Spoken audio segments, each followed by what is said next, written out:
One of the things that makes boxing pedagogy, the science of teaching, quite good, it's built on a really simple platform, and that is observe, emulate, personalize. Yeah?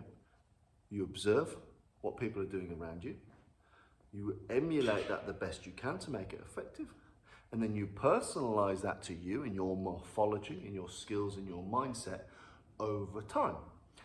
One of the great things about boxing is it's not over-instructed. If you're from a martial arts background and you expect a similar treatment when you walk into a boxing gym, you're gonna have a bit of a rude awakening. It's very, very different. The customer service culture just is not there in boxing.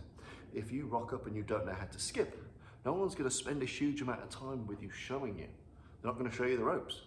You're gonna go there, you're gonna fuck up, you're gonna observe other people, you're gonna see how they're fucking up less often, and you're gonna keep trying, and you're gonna keep trying, and you'll improve and you improve and improve. But they're not gonna stop the class, really, just for you. It's very, very unlikely, unless the class is very, very small, or it's a kind of boutique style setup. So yeah, the class is the important thing, not necessarily you as the individual person yet, until you are a performing athlete or a competing athlete. So you have to have good observation skills, and you have to be able to absorb things from the environment, emulate them and improve them. And it's the same with your striking. Let's say you're not going to get over-instructed. Someone's not going to stay there with you for 20, 30 minutes and explain to you the nuances of different type of jab, different type of hook, how to slip, how to bob, how to weave. They might not even use those words.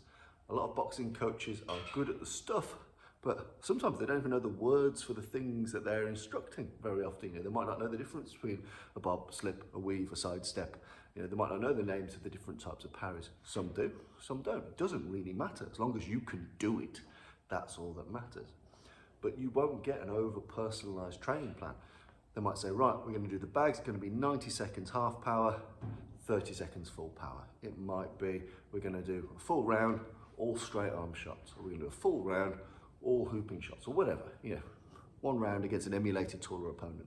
Either way, but you're gonna be doing it, you're gonna be having at it, and they're going to walk around, and then maybe, just maybe, if you're phenomenally lucky, they'll go, tuck in that chin, turn that hip a bit more, raise that back heel up a little bit. But that might be all the instruction you get for 4 months, 6 months. But that's okay, because the whole point of boxing's pedagogy is you observe, you emulate, and you personalize. You look at what people are doing. You get the vibe, and the instruction is sparing because it doesn't rely on cognitive overload. It's not going to bombard you like a lot of martial arts with a new language, over prescriptive. It's not building towards a grading. I don't need to make sure you know that Gyakuzuki, that Agayuki, that all that stuff. You don't need to know stuff, so I don't need to fill your brain with lots of data too early. I just need to make you effective, and then I can make you efficient. If you can throw a jab, and yeah, it might be a shit jab, but it can still be a jab, and I can make it better and better and better and better, just over time, and small encouragement, and encouraging you to emulate and observe, and putting you in rounds with other people. A lot of boxing instruction is unspoken. You have to experience it. You're doing your pad work, yeah, bam, and you're gonna get a slap for not having that chin down. You're gonna get a slap for not having either the hands there to defend yourself, or the reflexes, if you do something else, to not get slapped around the head. So again, all these things are about observe, emulate, and personalize. And so that's why it can become a bit of a rude awakening if you come from a martial arts background. You expect to be instructed into very minute details and micro positioning and micro analysis and getting loads of names and terminologies and glossaries for things and rationale for things. Yeah? You're not going to get a huge amount of rationale at your boxing gym. You're not going to get too many of the whats and for whys.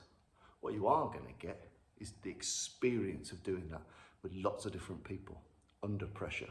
And then those little nuggets of wisdom, you're going to cherish and nurture them more because they are so sparing and so fleeting, but so important because they're coming from a place of often pretty good expertise. Those little tiny nuggets are going to really matter to you, and you're going to listen to them because you're not getting one every 2 minutes. Martial arts tends to give all of its goodies away early doors. Boxing tends to seed them out through small little conversations, a little tip here in the corner, a little idea there while you're wrapping your hands. So those little nuggets that differentiate the pedagogy of boxing. You know, you go there, you're mucking, you survive the experience and you go with it with people and you emulate others. And then those little nuggets are peppered throughout, as opposed to a kind of structured, ordered, train to grade methodology, which tends to overload a lot of people, leave them pretty confused, and give them a lot of data that isn't really conducive to their current tasks at hand. You know, my job is to get you sparring ready. I can focus on that. I don't need to focus on anything else other than, are you able to spar responsibly and safely and effectively? I can take that as my goal and I can get you ready for that. It's quite a simple one. Whereas all the different things that might be on a grading syllabus, that's new words, new terminology, turn here, look here, block here, punch like this, do it like that, bow like this. It's a lot of data to take on board. So I'm a big fan of the pedagogy of boxing. You know, sometimes I love both. I love martial arts and I love boxing. But sometimes martial art instructors, we can be too on people all the time, correcting, adjusting, rationalizing. I really advise you to do a bit of soft coaching. Step back, nod, smile, thumbs up. You know that's a crap jab, but they're putting effort in. Fine, carry on. I'm going to drop you a word next week, the week after. Tuck that in a bit more, yeah? Turn that wrist a bit more, whatever you're going to do. That soft, subtle, nugget-based coaching, that's where you can get some of the real benefits of the approach.